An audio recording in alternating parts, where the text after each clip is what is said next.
I played Baldur's Gate 3 for the very first time in 2025.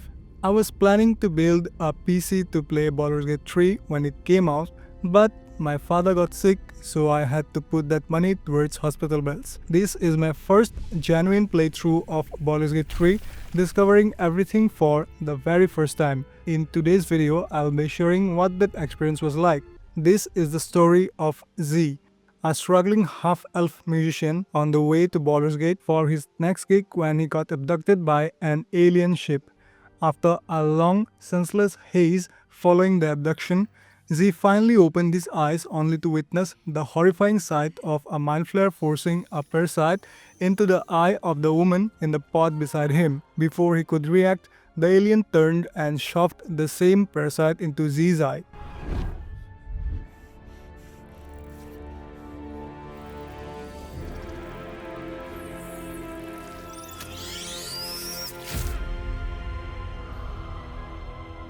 The pain knocked him out cold. Darkness took him once again. The alien ship then started abducting people from the city of Yatar, a thriving settlement north of Baldur's Gate. Then came the dragons, striking back with fury. Fire rained from above, shaking the vessel as it reeled under their assault. The next time he opened his eyes, he saw fire, and the woman from the pod collapsed in front of him. His own pod opened up automatically, sparing him the effort of escape. Still dazed and oblivious to everything that happened while he was unconscious, he quickly jumped outside, only to be greeted by sheer devastation. He felt a sharp pain behind his eye, the weird squirming sensation in his skull. "At least I am alive," he said to himself. But even in this desperate situation, his first instinct was to loot everything in sight. Years of scraping by as a no-name musician, living off cold meat and broken promises had left him hungry for more than just survival. He was desperate for gold, always. As he often says, gold doesn't weigh much if you spend it fast. Before even thinking about escaping, Z did what he always does best. He looted the mind flayer's corpse and a nearby chest, grinning as he found an amethyst and a magic scroll. A quick look at the nearby pod confirmed the woman had already escaped. With nothing else left to loot in the room, he figured it was time to move on.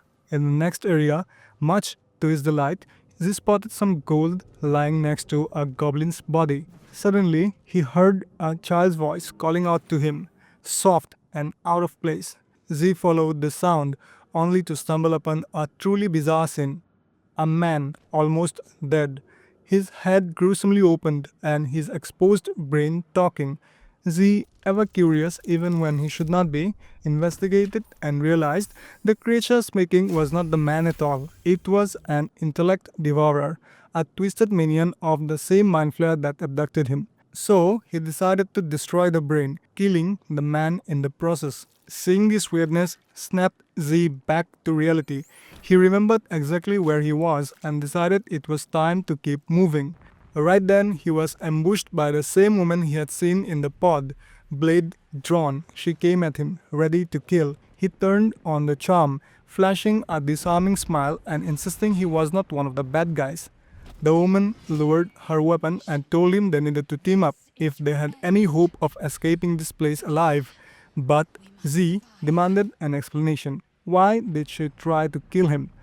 She hastily explained what was going on. "We carry mind flayer parasites. Unless we escape, unless we are cleansed, our bodies and minds will be tainted and twisted. Within days, we will be Geich, mind flayers." Knowing this, he decided to team up with her and escape together. Not out of trust, but because two people meant fewer chances of his blood being spilled before he found a way out. The plan was simple. First, they need to exterminate the imps, then they need to find the helm and take control of the ship. And once they reach the material plane, they will need to address the matter of a cure for the affliction. The first combat encounter began, and Z was not prepared. He'd never had any combat training. He spent his childhood traveling with different music groups with his father, until he was then, his life was filled with songs, stories, and the sweet sound of coin dropping into a performer's hat. Then his father died, and he was taken in by a tavern owner from one of the regular stops. Z grew up there, washing mugs, sweeping floors, and playing his flute whenever he had a moment to himself. Whatever little combat knowledge he had came secondhand, snatched from overheard drunken tales and flashy bar tricks shown off by mercenaries at the tavern. On rare occasions, one of them would give Z a tip or two in exchange for a song. So, when the fighting broke out, he pulled out his flute and tried to inspire his sword swinging companion with a rousing tune, figuring a good melody might be more useful than his aim. He could tell she was a seasoned fighter the moment she gripped her sword. Steady hands, sharp eyes, no hesitation. She eliminated the imps with ease and told him to hurry up and start moving before the ship was destroyed. But Z's instincts were louder than reason. While the ship was falling apart, he got busy, rifling through imp corpses, searching for anything shiny or magical. She snapped at him. "If you survive this, you can have all the gold in the world," she barked, already halfway down the hall. They pushed into the next chamber, where a strange alien control panel pulsed with arcane energy. His eyes lit up, curiosity already buzzing louder than caution. Before his companion could finish warning him not to touch anything, he had already pressed one of the glowing buttons. Of course, that button woke up two half-dead cultists strapped to pods nearby. She sprang into action. Z, flailing slightly, managed to land a lucky blow right between the ribs of the second cultist. Critical hit. Then they spotted her, a girl trapped inside a pod just like the ones they were in. She banged on the glass, eyes wide with panic, begging for help. His companion barely spared a glance. "We don't have time," she snapped. But Z wasn't looking at a desperate survivor. He was looking at a very pretty girl in need of his help. And while heroism rarely stirred anything in him, unless there was coin involved, a beautiful face was a different story. He straightened his coat, puffed his chest just lightly, and gave a lopsided grin. Well, it would be rude to leave a lady alone. He ignored his companion's advice and looked at the console beside the pod. It was missing a switch, clearly the key to opening it. Simple enough. Find the missing piece, rescue the girl, and maybe a kiss. They started searching the room. Needless to say, he was immediately distracted by a nearby table glittering with loose trinkets. There was a locked chest too. "A key," he muttered. "There's always a key." Saving the girl could wait. There was loot to be looted. They found a corpse clutching a small golden key. He snatched it with a grin. "Success," he whispered to himself, eyes gleaming. They stumbled upon another survivor inside a pod, but she was weak and unconscious. There was a similar console in the room, but this time touching it turned the woman into a mind flayer.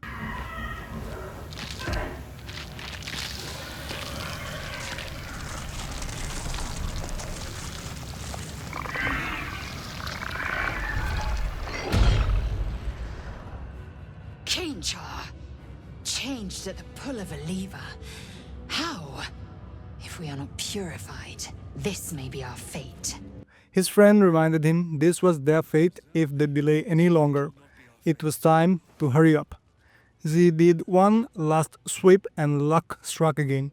He found an eldritch rune on a corpse nearby. "That's gotta be the key," he told his companion. They rushed back to the girl's pod. Z slotted the rune into the console, half expecting another mind flayer transformation. He even took a cautious step back. Fortunately, the girl survived, and her pod opened.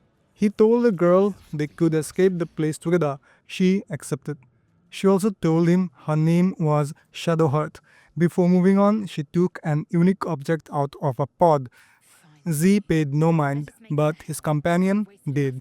She was already unhappy about the delay and wanted to reach the helm as soon as possible. Upon entering the helm, they saw the mind flayer who put the mind-eating parasite into their eyes. But this time, the squid-faced monster was locked in combat with the people who had brought the flying ship to ruin. The Mind Flayer commanded them what to do. Thrall, connect the nerves of the transponder. We must escape. Now. Do it. We will deal with the Geich after we escape. Maybe he thought they were already his pawns and they would listen to him without any question. Z stood frozen, completely out of his depth. His fierce companion did not hesitate. We do what the Mind Flayer says. Z hated the idea, but he hated dying more. Getting to the transponder was not an easy task.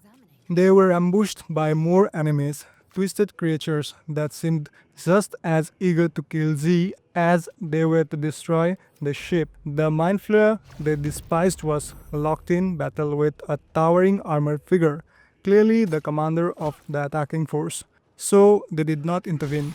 The Mind Flayer could keep the commander busy. All they had to do was fight their way to the controls and survive. After a long, chaotic battle, Z finally stumbled his way to the transponder. The panel was alien and pulsing with nerves, but he did not hesitate. As he reached out to connect the final threads, a red dragon smashed into the side of the hull, breathing fire straight into the chamber. Chaos exploded around them. Flames licked at the console.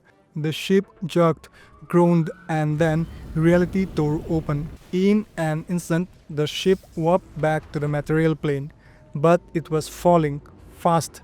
As the burning wreck of the ship tore through the sky, an army of goblins below caught sight of it, howling with excitement.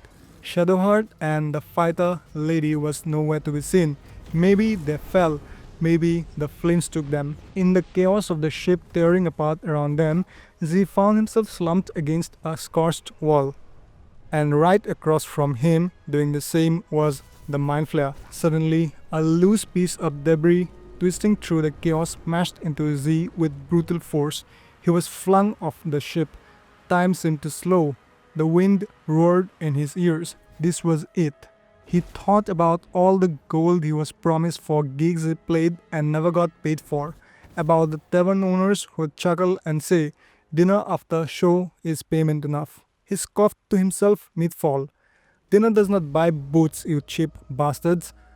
But just as he was about to hit the ground, the air bent around him, slowed, and suddenly he got saved by divine intervention. He landed softly, sand in his mouth, waves crashing nearby. He was on a beach, but he had no idea where it was. "Huh, could have at least dropped me at a nearby tavern," he muttered. Click the like button if you enjoyed the video.